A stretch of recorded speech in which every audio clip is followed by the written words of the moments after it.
before there were gods, there was the rule. Before a single prayer was uttered, a single idol carved, or a single temple raised, humanity confronted a world that behaved in ways that were not arbitrary. The sun did not wander randomly across the sky. It rose in the east and set in the west with a predictability that could be trusted.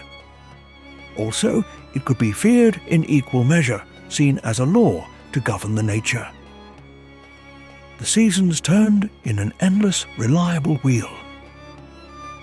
The time of rains, the time of growth, the time of harvest, the time of cold. A seed placed in the earth did not sometimes yield a stone or a frog.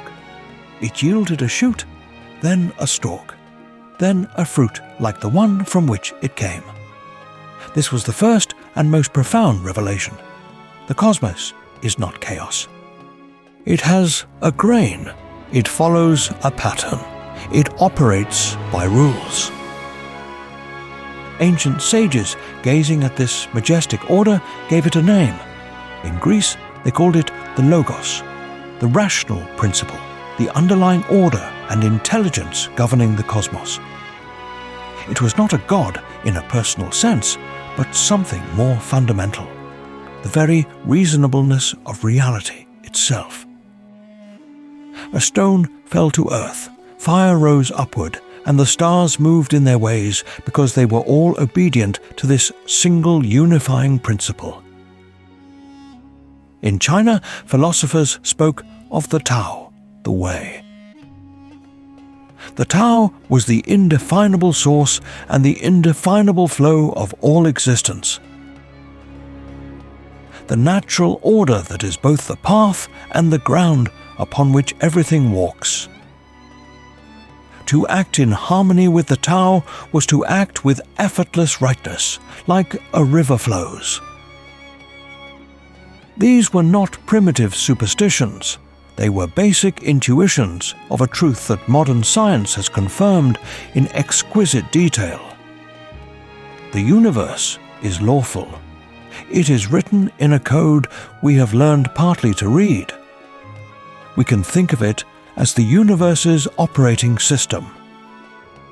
The software on a computer provides the fundamental rules that allow applications to run, for a click here to produce an action there, for data to be stored and retrieved. The laws of nature provide the fundamental rules that allow a universe to exist and unfold. Gravity is not a thing. It is a rule that tells mass and energy how to interact. Thermodynamics is not an object. It is a rule that governs the flow of energy and the arrow of time. These rules are universal, unwavering, and impersonal. They apply in the heart of a distant galaxy just as they do in your kitchen. A hydrogen atom here bonds with an oxygen atom under the same rules as it does 10 billion light-years away. Of course, we have not been there, but we believe in universal rules of nature everywhere. This lawfulness is what makes the universe intelligible to us. It is the reason science works.